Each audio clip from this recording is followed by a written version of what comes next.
Bonjour à tous, bienvenue pour ce débrief du France-Angleterre, finale de la Coupe d'automne des Nations. Un match qui m'a laissé un sentiment de fierté, mélangé à la frustration du résultat, et une grosse impression d'injustice.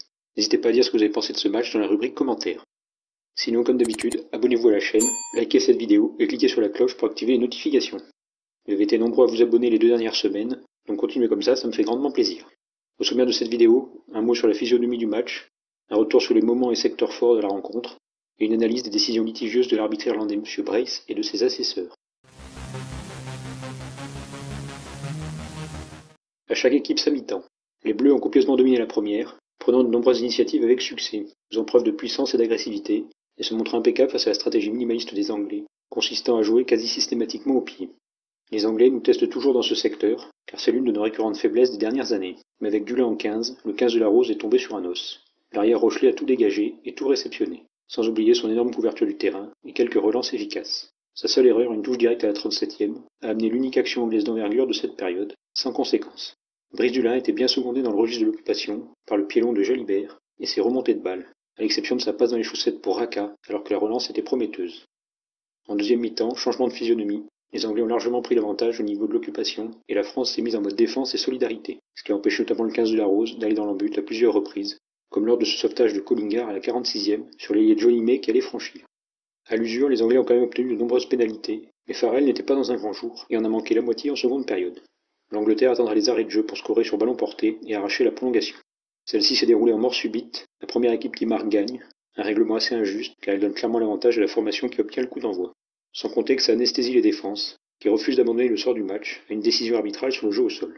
Cette prolongation a failli être la plus courte de l'histoire du rugby, avec l'opportunité donnée à Farrell dès la 82e minute de scorer une pénalité largement à sa portée. Le poteau jouera parfaitement son rôle d'artisan du suspense en étant sortant. Malheureusement, ce ne sera que partie remise, après une deuxième prolongation cruelle pour les Français.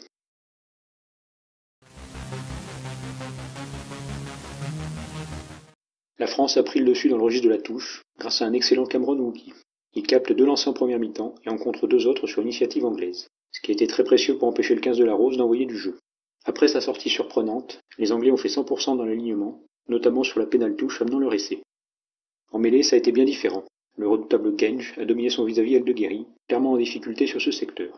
Winnie Atonu a temporairement équilibré les débats juste après son entrée, suite à une action chaude des Anglais, mais se fait prendre à la 51e, puis par Joe Marler dès l'entame de la seconde prolongation, gâchant le bénéfice terrain du coup d'envoi. À 50-50 sur les fondamentaux, les Bleus ont pris le score grâce à leurs initiatives offensives, trouvant la faille dès la 16e minute, ironiquement suite à l'une de leurs rares touches cafouillées du match.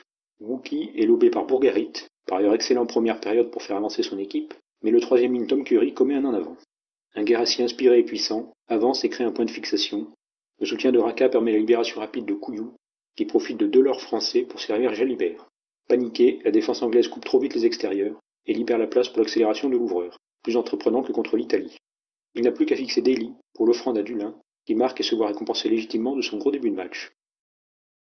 Devant au score, les Français ont ensuite fait preuve d'une grosse envie défensive, pour tout d'abord museler les Anglais, et résister ensuite aux vagues de la seconde période. On a vu de gros contre-rucks, comme celui du sans complexe Collingar, des montées défensives efficaces de Gavin Villiers, des tampons de Pesanti ou encore Moefana, ainsi qu'une grosse pression sur les jeux au pied, à l'image du rush rageur de Jalibert. Néanmoins, le summum défensif a été sans contestation cette longue séquence de pick and go des Anglais en fin de première période. S'ils ont été bêtement têtus, en n'écartant pas le ballon alors qu'il y avait du surnombre énorme sur les extérieurs, ça n'enlève rien au courage français. Plus spécifiquement, je veux mettre en lumière Eldeguerry, qui a compensé ses faillites en mêlée en se sacrifiant 3 fois sur cette action interminable, avant de quitter ses partenaires pour un protocole commotion non concluant. Autre moment fort de cette rencontre, la succession de grattages des Français entre la 63e et la 68e. Macalou, Couillou ou encore Villiers en sont les auteurs, et ça aboutira aux 3 premiers points du très bon Carbonel dans ses tentatives au pied. Cette détermination défensive a été hélas contrebalancée par le gros bémol de cette rencontre, à savoir l'incapacité de Couillou et Jalibert à trouver les touches directement, histoire de calmer le rythme, au lieu de permettre aux Anglais de relancer systématiquement face à des Français fatigués et moins organisés. Ce défaut est d'autant plus regrettable que la France avait légèrement le dessus en touche, se montrait parfaite pour contrer les molles pénétrants anglais. En difficulté sur les relances, les tricolores n'ont rien lâché, mais ont fait beaucoup de fautes. Si elles n'ont coûté que 3 points, elles ont aussi cantonné les Français dans leur camp, eux qui n'ont eu aucune initiative offensive en seconde période, avant le rush déterminé de Raka à la 75e, et les 3 points pas faciles mis par Carbonel. En fin de première prolongation, je n'ai pas compris pourquoi les Français n'ont pas sorti le ballon des limites du terrain, alors que le chrono était terminé et qu'ils étaient sous pression dans leur camp. Malgré cela, le 15 de la Rose n'a obtenu l'égalisation qu'à la dernière minute, sur un jeu à 0 passe, preuve de leur souci à se créer des occasions autrement. Le combo touche-ballon porté, jusque-là idéalement maîtrisé, a eu raison de l'énergie tricolore. Sans faire grand-chose, les Anglais arrachent la prolongation.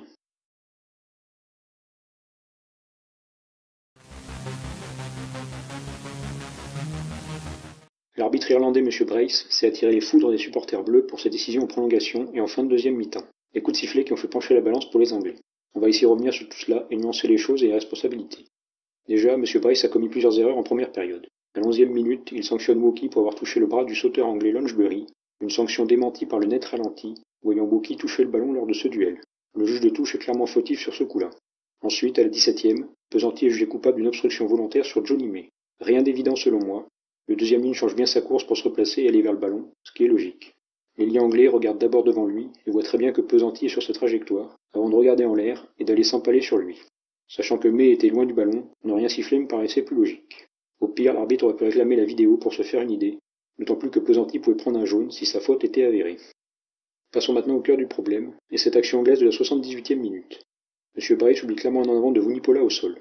Comme son juge de touche, il semble masqué sur l'action, et les Bleus ne réclament rien. Dans la foulée, M. Brace pénalise les Bleus au sol, reprochant à Raka de ne pas être sorti assez tôt de la zone. Sur le fond, c'est extrêmement sévère, car cela n'influe aucunement l'action de Célevasio Tolofua. Il est le premier sur le ballon au grattage, le joueur au sol joue le ballon, ce qui est interdit, et l'unique soutien offensif anglais, le talonneur Kouwandiki, est légèrement en retard et n'est absolument pas gêné par Raka et ne parvient pas à déblayer le troisième ligne toulousain. Surtout, cette interprétation de l'arbitre, intransigeant avec le plaqueur, n'est pas celle que M. Brace appliquera ensuite aux Anglais, comme à la 85e minute, où Billy Vunipola se sort pas immédiatement et ralentit la sortie française. À la 81e, autre décision litigieuse, Tolofua encore lui gratte le ballon puis perd ses appuis et se fait sanctionner. Certes, il est bien tombé dans le camp anglais, mais après avoir disputé légalement le ballon pendant quelques secondes, sans que l'anglais au sol ne le lâche. La première faute était donc anglaise. Dès le coup d'envoi de la deuxième prolongation, Macalou est au duel et semble commettre un en avant. C'est en tout cas l'avis de M. Brace, qui sera démenti dans la foulée par le ralenti. Il faut être honnête, l'arbitre de touche est masqué par le dos de Macalou, et M. Brace est trop loin de l'action pour être sûr de sa décision.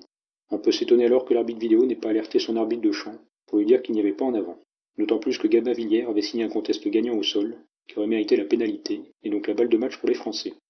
Seulement quand on écoute l'arbitre, il est revenu à l'en avant car les Anglais étaient always under pressure, pas parce qu'ils avaient commis une faute, pourtant évidente.